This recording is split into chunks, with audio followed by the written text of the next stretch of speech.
Amados hermanos, bienvenidos a nuestro estudio de los miércoles. Hoy retomamos el estudio de la confesión belga, escrito por el pastor Guido de Bresse en un tiempo de persecución, y entonces redacta esta confesión no de su propia mente, de su propia inteligencia, sino basado en la teología reformada, en la sana doctrina, en la Biblia, en la Escritura.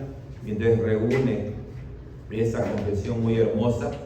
Y las últimas veces que estudiamos, empezamos el tema de la iglesia, ¿ok? La iglesia, a los que Dios ha llamado de entre el mundo para consagrarlos para Él. Y hablamos sobre la iglesia verdadera la última vez en el artículo 27, que se titula La Iglesia Católica Cristiana. Dijimos que la palabra católica significa universal, lo cual quiere decir que el pueblo de Dios, ¿recuerdan? La palabra católica universal significa varias cosas.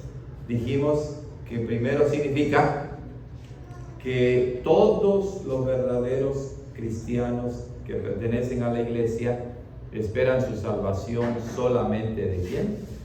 De Cristo. Es una iglesia verdaderamente católica, pues está compuesta de los creyentes que solo esperan su salvación de Cristo. En segundo lugar, la verdadera iglesia católica universal es la que ha existido desde el principio del mundo, existe y existirá hasta que regrese el Señor Jesucristo. Pero además quiere decir que esta iglesia no solamente ha existido en el tiempo, sino también está dispersada por todo el mundo. ¿Ok? Y también, obviamente, una verdadera iglesia católica significa que la iglesia de Cristo no está confinada a un país, a una raza o a cierta clase de personas, sino que está en todo lugar e integrada de toda persona que pone su fe en el Señor Jesucristo. ¿Ok? Esa es la verdadera iglesia católica cristiana universal. Y hoy vamos a empezar el artículo 28, que se titula Cada uno está obligado a unirse a la verdadera iglesia. Ese es el título. Cada uno está obligado a unirse a la verdadera iglesia. Claro, si la iglesia de Jesucristo es la iglesia verdadera, y si decimos amar a Cristo, pues entonces hay una obligación santa, ¿verdad? Hay una obligación bíblica puesta por Dios en el corazón del verdadero creyente de unirse a la iglesia. Por eso decía en la oración que el que ama a Cristo, ama a la iglesia de Cristo. Porque Cristo vino no a salvar a individuos separados o aislados unos de otros, sino Él vino a salvar a su pueblo, a su iglesia. ¿Ok? Y el artículo 28 de la confesión belga empieza diciendo: creemos, puesto que esta santa congregación es una asamblea de aquellos que son salvos, y que fuera de ella no hay salvación, que ninguna persona de cualquier estado o condición que fuere debe apartarse de ella y contentarse con estar solo. Muy bien. Primeramente, la confesión dice que la iglesia es una santa congregación, ¿verdad?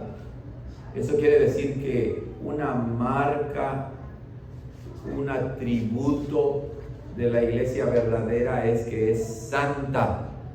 ¿Qué significa eso?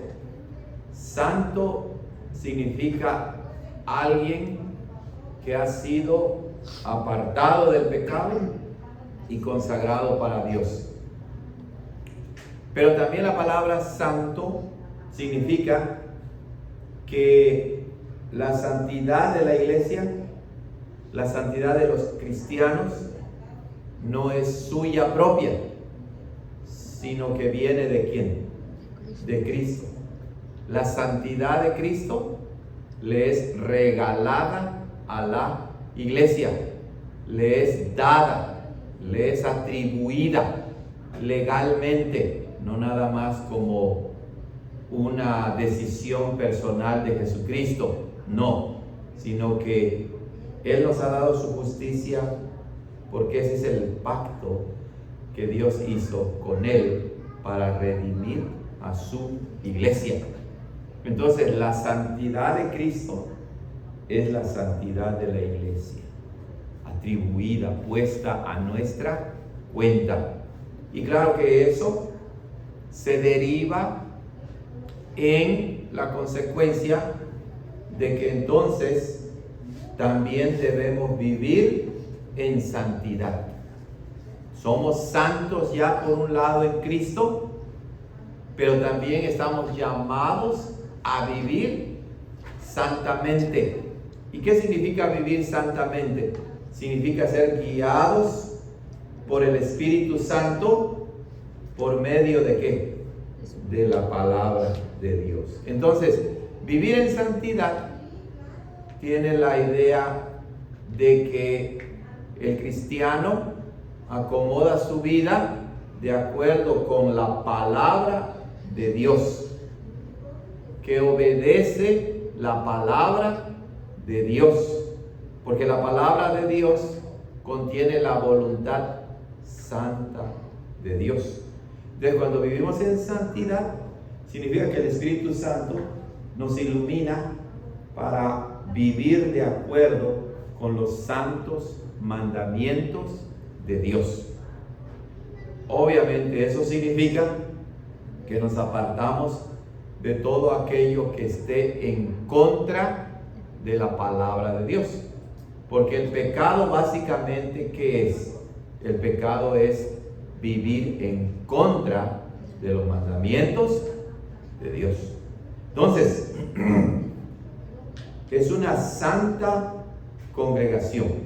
Es decir, hemos sido congregados, hemos sido reunidos. Antes estábamos dispersos, pero ahora hemos sido congregados en un solo cuerpo, el cuerpo de Cristo. Por eso dice la confesión, puesto que esta santa congregación, obviamente que eso tiene más consecuencias. Eso quiere decir que cuando hay pecado en la iglesia, entonces la iglesia debe de aplicar disciplina para mantener la honra y la santidad de ¿quién? De Cristo, nuestro Señor. ¿Ok? Luego continúa diciendo que esta santa congregación es una asamblea de aquellos que son salvos. Lo que eso significa es que la iglesia consiste en todos aquellos que han sido llamados para la salvación. ¿Ok? Todos aquellos que han sido llamados para la salvación. Eso quiere decir que de todos los hermanos que estamos aquí presentes, no dudamos de su salvación, a menos que su vida demuestre lo contrario. Pero donde quiera que haya una congregación local y confesemos que creemos en Cristo y vivimos de acuerdo con su palabra, pues esas son señales, frutos de que en la iglesia están congregados aquellos que han sido llamados por Dios para ser salvos. entonces nosotros no ponemos en duda la confesión de los hermanos. Si son elegidos o no en última instancia, pues eso Dios lo sabe. Pero por otro lado, mientras confiesen su fe en Cristo y vivan de acuerdo con la palabra de Dios, no debemos dudar de nuestra elección, de que somos elegidos. Por eso dice la confesión: creemos, puesto que esta santa congregación es una asamblea de aquellos que son salvos, y que fuera de ella no hay salvación. ¿Ok? Eso quiere decir que amamos a los hermanos como aquellos que han sido redimidos por Cristo para salvación, y creemos que fuera de esta iglesia, de este cuerpo de creyentes, del cuerpo de Cristo, no hay salvación. ¿Eso qué quiere decir? Lo que quiere decir es que aunque Dios excepcionalmente puede salvar a alguien que leyó la Biblia, que leyó un folleto en algún lugar apartado y murió sin hacerse miembro de una iglesia, la regla ¿cuál es? La regla es que todo verdadero creyente se congregará en una iglesia local, que es el cuerpo de Cristo. Y es allá, en la congregación de los creyentes, donde se predica el verdadero evangelio, el evangelio de la salvación. Es a la iglesia que se le ha dado la promesa de que Jesucristo está en medio de ella, de que la promesa es para los padres y para los hijos de los que pertenecen a la iglesia, de que la predicación y la enseñanza del evangelio ha sido encargado a la iglesia. ¿Se acuerdan lo que dice el apóstol Pablo a Timoteo? Que la iglesia es columna y baluarte de la verdad. Entonces, si queremos conocer de Dios, ¿puedes leer la Biblia en tu casa? Sí. ¿Puedes leer algún libro sobre sana doctrina en tu casa? Claro que sí. Pero el verdadero creyente sabe que Dios ha prometido su bendición y su salvación a su iglesia. Por eso el salmista puede decir: yo me alegré con los que me decían, a la casa de Jehová iremos. Por eso también el Salmo 122, ¿cierto no? Que es bien bonito y nos habla acerca de la iglesia. Vamos a leer Salmo 122, si no me equivoco, que dice, bueno, es el que cité: yo me alegré con los que me decían, a la casa de Jehová iremos. Pero también, si vamos al Salmo 133, dice: mirad cuán bueno y cuán delicioso es habitar los hermanos juntos en armonía. ¿Y cómo termina el Salmo 133? Dice: porque allí que envía Jehová bendición y vida eterna. Por eso es que la confesión dice que fuera de la iglesia no hay salvación. La norma, la regla es que todos los salvos, todos los creyentes verdaderos, no van a despreciar a la iglesia, sino que van a querer pertenecer a la iglesia. Es una necesidad santa que el Señor pone en nuestro corazón, de unirnos a la iglesia para disfrutar de la salvación que Dios nos da. Por eso, la confesión sigue diciendo que ninguna persona de cualquier estado o condición que fuere debe apartarse de la iglesia y contentarse con estar solo. ¿Ya vieron? No importa que seas hombre o mujer, rico o pobre, educado o no. No importa cuál sea tu cultura, tu idioma, tu nacionalidad. No importa. Ningún cristiano verdadero puede decir que ama a Jesucristo y apartarse de la iglesia, y mucho menos contentarse con estar solo. Vamos a ver la base bíblica que da la confesión allá en Hechos 2:40. Dice así, Hechos 2:40. Dice la palabra, la vida de los primeros cristianos, y dice, y con otras muchas palabras testificaba y les exhortaba diciendo, el apóstol Pedro, ¿no?, sean salvos ¿de qué? De esta perversa generación.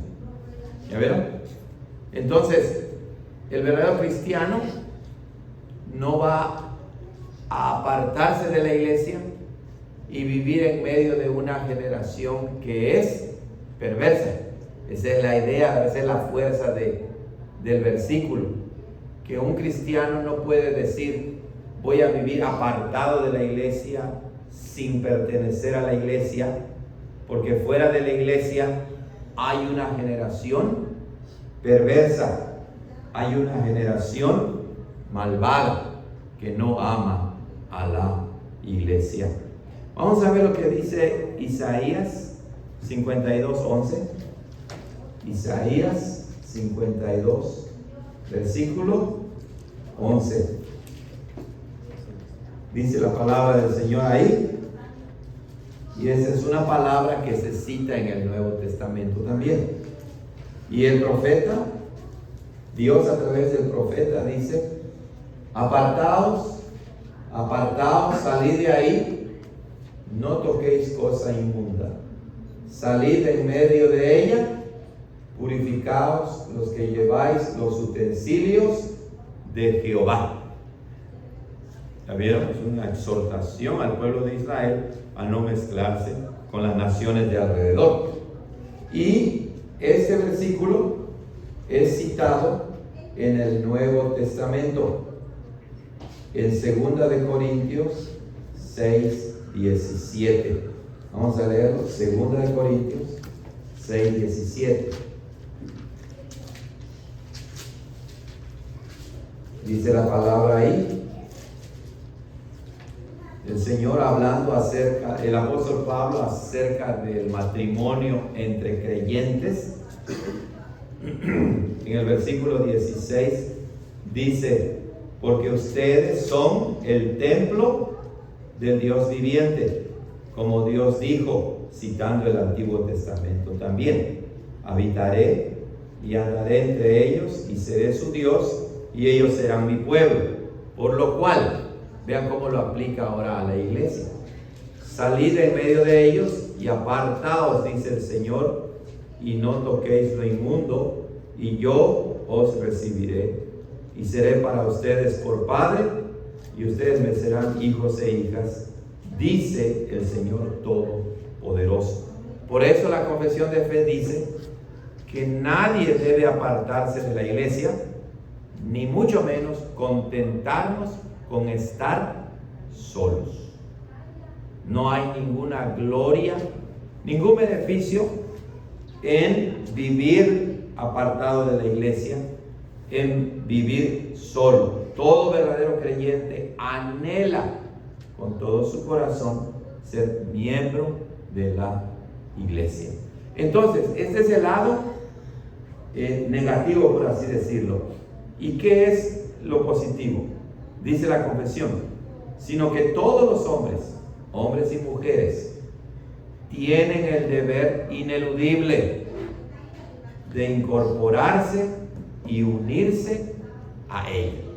Entonces, amas al Señor, confiesas que Jesús es tu Señor y tu Salvador, el Señor va a poner en ti ese santo deber ineludible. Ineludible quiere decir que no se puede eludir, que no se puede evitar, ¿verdad? Eso es lo que significa. Cuando tú comprendes quién es Jesús y comprendes la naturaleza de la iglesia, el Señor va a despertar en ti ese santo deber que no vas a poder eludir, no vas a poder evitar. Y entonces lo que vas a hacer es incorporarte y unirte a la iglesia de Cristo.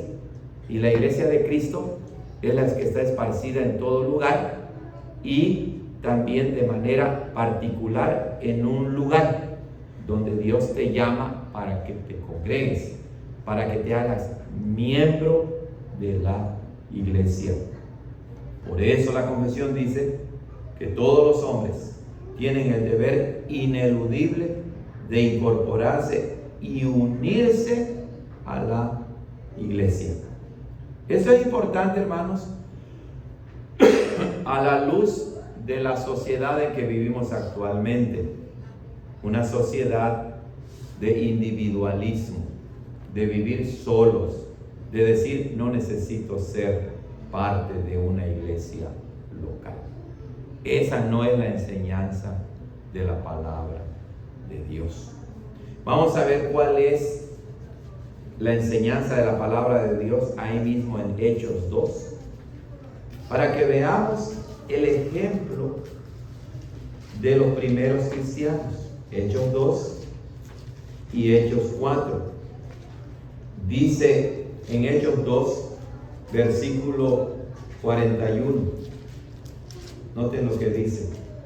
Así que los que recibieron su palabra fueron ¿qué? Bautizados. Y se añadieron aquel día como 3,000 personas. Y como ustedes saben, el bautismo es el sacramento de introducción a la iglesia de Cristo.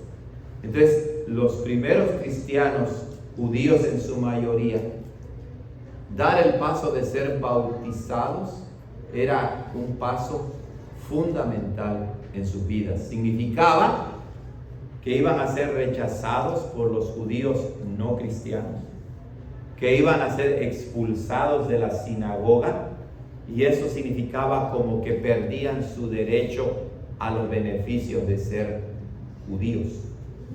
Entonces, cuando ellos se bautizaban, era un paso sumamente importante, en que decían, mi identidad ahora no es ser judío de sangre, sino es pertenecer a Cristo. Y eso significaba que se unían a la iglesia cristiana de Jerusalén. Por eso dice, se bautizaban. Y luego en el 42 dice que perseveraban en la doctrina de los apóstoles, en la comunión unos con otros, en el partimiento del pan y en las oraciones. En otras palabras, los primeros cristianos no podían vivir sin pertenecer a una iglesia local. El 44 también dice, todos los que habían creído estaban juntos y tenían en común todas las cosas. ¿Se dan cuenta, hermanos? Y luego en Hechos 4, también ahí leemos, ¿verdad? Acerca de la vida de los primeros cristianos. Y dice allá en el versículo 32, me parece que sí, bueno, todo ese capítulo es impresionante, cómo habla de la vida de los primeros cristianos. Pero luego en el versículo 32 dice, y la multitud de los que habían creído era de un corazón y un alma, y ninguno decía ser suyo propio nada de lo que poseía, sino que tenían todas las cosas en común. Bien impresionante, ¿verdad? Cómo esos primeros cristianos, su identidad pasó a ser completamente pertenecer a Cristo, y eso se evidenciaba que pertenecían a la iglesia, al cuerpo de Cristo, a las iglesias que habían en Jerusalén. Recuerden, si estamos hablando de que se convirtieron primeros 3,000 y después 5,000, o sea, había miles de cristianos en Jerusalén. Eso quiere decir que obviamente había más de un templo o de un lugar donde se congregaban. Habían diferentes lugares donde se congregaban, y esos primeros cristianos se hacían inmediatamente ¿qué? Miembros de la iglesia de Cristo. Por eso la confesión dice que todos los hombres, todos los cristianos tienen el deber ineludible de incorporarse y unirse a ella. ¿Qué otro deber tienen? Mantener la unidad de la iglesia. No debemos dividir la iglesia. Debemos mantener la unidad de la iglesia. Vamos a ver el Salmo 22. Esa es la cita bíblica, ¿verdad? Salmo 22, 23. Vamos a leerlo. Salmo 22, 23. Dice: los que teméis a Jehová, alabadle, glorificadle, descendencia toda de Jacob, y temedle vosotros, descendencia toda de Israel. Noten entonces, el verdadero creyente es el que glorifica a Dios, alaba a Dios en compañía de toda la congregación. Y es que cuando hay una adoración unida, pues eso testifica acerca de la unidad de la iglesia. Vamos a ver otro versículo que habla de mantener la unidad de la iglesia. Efesios 4:3. Efesios 4, versículo 3, dice: solícitos, dispuestos, esa es la idea, prontos, rápidos en guardar la unidad del Espíritu en el vínculo de la paz. ¿Ya vieron qué hermoso? Y luego dice: hay un cuerpo y un espíritu, como fuisteis también llamados en una misma esperanza de su vocación, un Señor, una fe, un bautismo. Entonces, todo verdadero creyente debe estar dispuesto a mantener la unidad de la iglesia. ¿Qué dice el versículo 12 después de Efesios 4? ¿Cuál fue el que leímos? 4:3. Efesios 4:3, y ahora el 12 dice: a fin de perfeccionar a los santos para la obra del ministerio. ¿Para qué? Para la edificación, para el crecimiento del cuerpo de Cristo. O sea, Dios ha instituido, el Señor Jesucristo instituyó, según el versículo 11, pastores, maestros, evangelistas, para ministrar y hacer crecer el cuerpo, no dividir el cuerpo de Cristo. Hermana Silvia. Muy bien, muy bien. Y luego otra base bíblica es Hebreos 2:12. Vamos a leerlo, Hebreos 2:12. Dice así,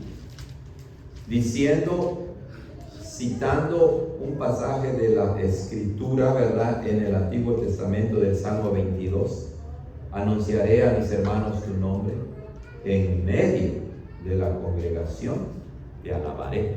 Entonces el verdadero cristiano se une a la iglesia y junto con la iglesia alaba a Dios.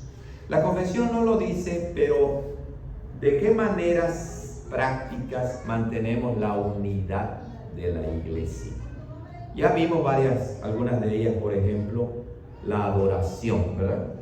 Cuando nos congregamos a adorar al Señor, cuando nos congregamos para estudiar la palabra como en este momento. ¿De qué otra manera mantenemos la unidad de la iglesia, hermanos? A ver, muy importante es que que comprendamos que la unidad verdadera es la que está basada en la verdad de la palabra de Dios. Entonces, puede haber bonita convivencia, pero si se niega la resurrección de Cristo, ¿esa es una iglesia verdadera? No, ¿verdad? Entonces no puedes unirte a una iglesia que niega la resurrección de Cristo, que niega el nacimiento de nuestro Señor Jesucristo, que niega los milagros en la Escritura. Entonces la verdadera unidad que debemos mantener es la que está fundamentada en la verdad. Por eso el Señor Jesucristo dice: si permaneces en mis palabras, serás verdaderamente libre. ¿De qué otra manera mantenemos la unidad de la iglesia, hermano? A ver, vean, de maneras prácticas. ¿Cómo? ¿Cómo mantienes la unidad en la iglesia tú? ¿Cómo? Si ves que un hermano está pecando. ¿Mande? Y si ves que un hermano está pecando, confrontándolo. Bueno, eso, de eso predicamos, ¿verdad? El domingo pasado sobre Mateo 18, de reprender a tu hermano a solas, con testigos, etc. Es verdad, cuando hay pecado en la iglesia, es bueno hablar con nuestros hermanos, mostrarles su pecado para que se arrepientan, porque así se mantiene la unidad santa de la iglesia. ¿De qué otra forma mantenemos la unidad de la iglesia? Orando unos por otros, claro que sí. Oramos para que el Señor nos mantenga unidos en la verdad. ¿De qué otra manera mantenemos la unidad de la iglesia? Por ejemplo, visitándonos unos a otros, ¿verdad? Entre semana, visitándonos unos a otros, animándonos unos a otros. Muy bien. La confesión después dice que tenemos el deber de unirnos a la iglesia, de mantener la unidad de la iglesia, y ahora dice, sometiéndose a la doctrina y disciplina de ella. ¿Qué quiere decir esto? Que la iglesia de Jesucristo cree la palabra de Dios, y nuestras iglesias reformadas tenemos nuestras confesiones, como la que estamos estudiando. Aquí tenemos el catecismo de Heidelberg, pero nuestras confesiones son el catecismo de Heidelberg, la confesión belga y los cánones de Dort. Ese es el resumen de nuestra fe. Y entonces, cuando te unes a nuestra iglesia, estás de acuerdo con la doctrina o con la enseñanza de la iglesia. Entonces no vas a estar enseñando algo que vaya en contra de la enseñanza bíblica de tu iglesia. Apoyas la enseñanza de tu iglesia. Y claro, como decíamos hace un momento, cuando hay pecado en la iglesia, o cuando tú mismo caes en pecado, cuando alguno de nosotros cae en pecado, debemos someternos a la disciplina de la iglesia. ¿Ok? Eso lo vimos el domingo pasado cuando hablamos acerca de Mateo 18. Entonces no vamos a hacer mucho énfasis en ello porque ya lo hemos hablado. Pero esto es muy importante, hermanos, que entonces cada uno de nosotros en casa, primeramente lea la Biblia todos los días. Segundo, leamos nuestras confesiones.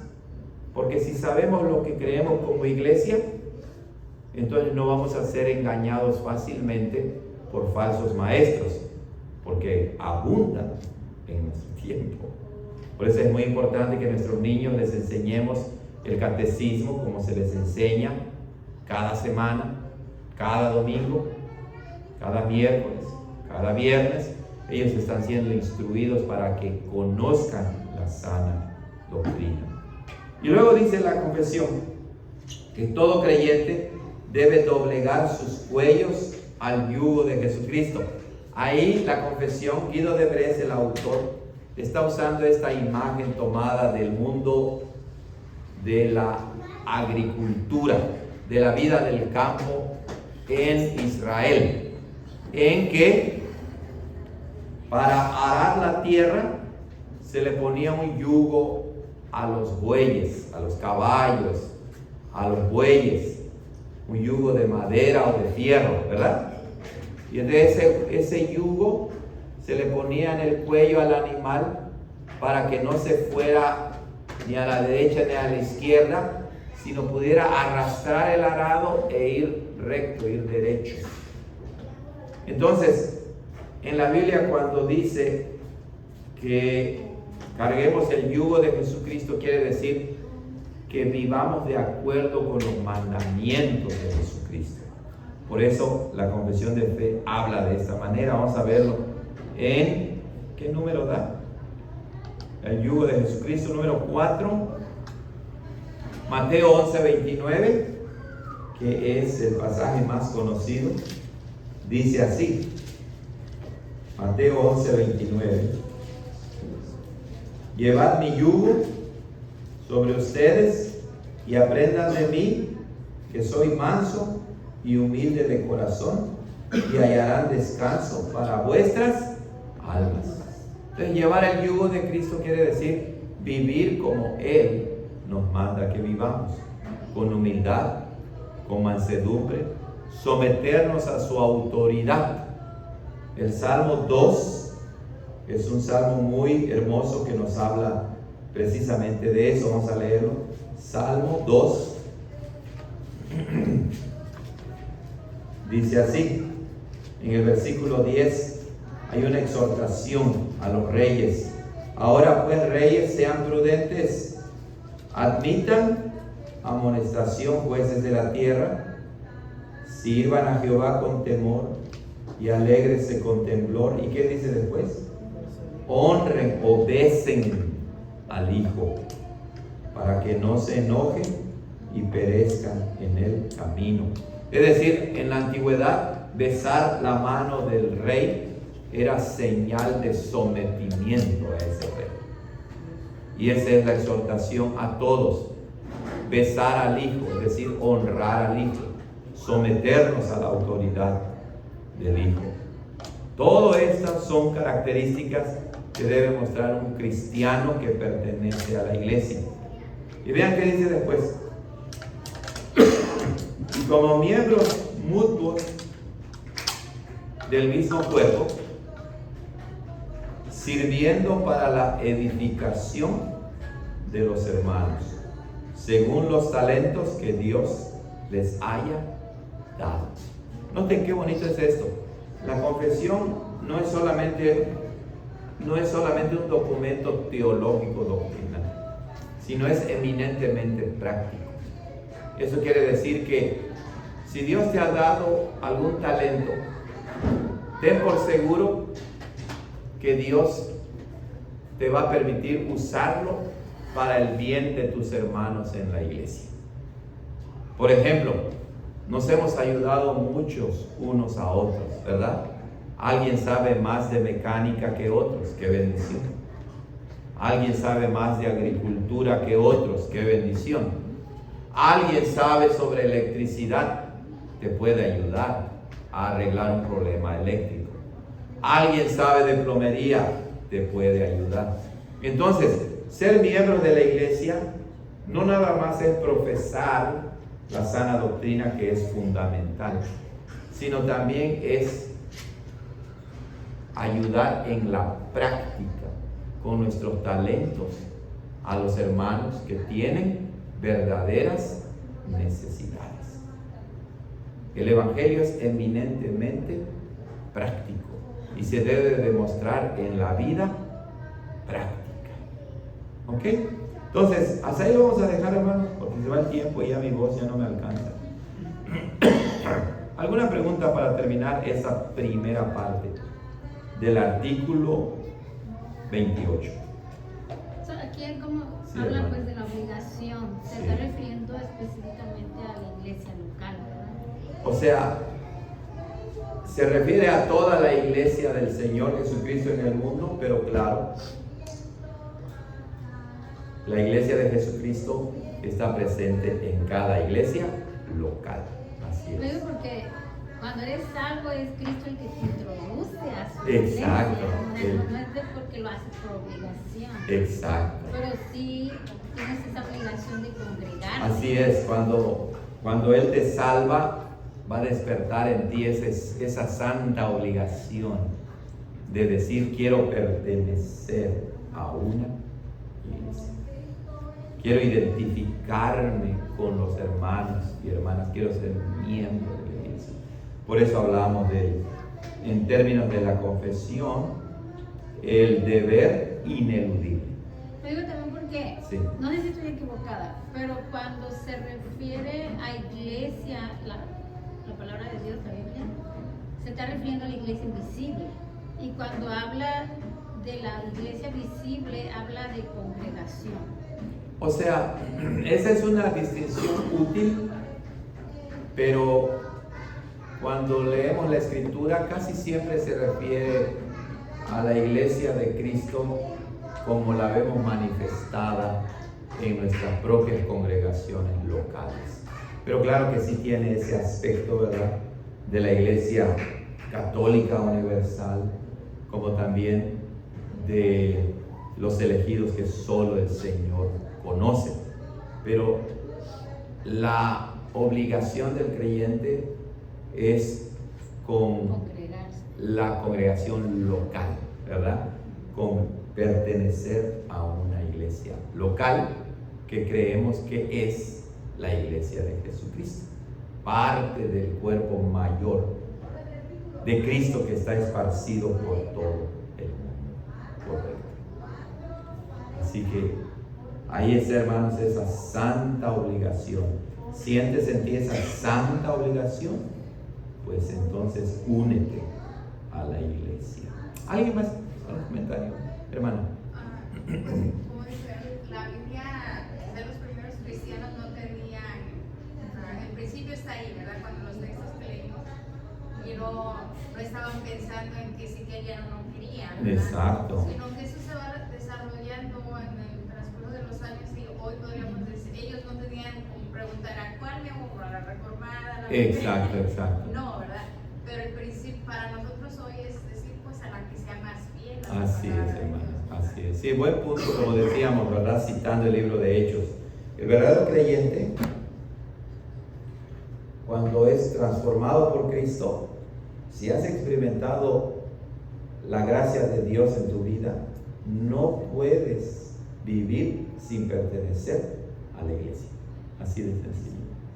Es lo que vemos, ¿verdad? Es el ejemplo, la experiencia de los primeros cristianos. Como dijimos, bautizarse significaba decir al mundo: yo pertenezco a Cristo y a su iglesia.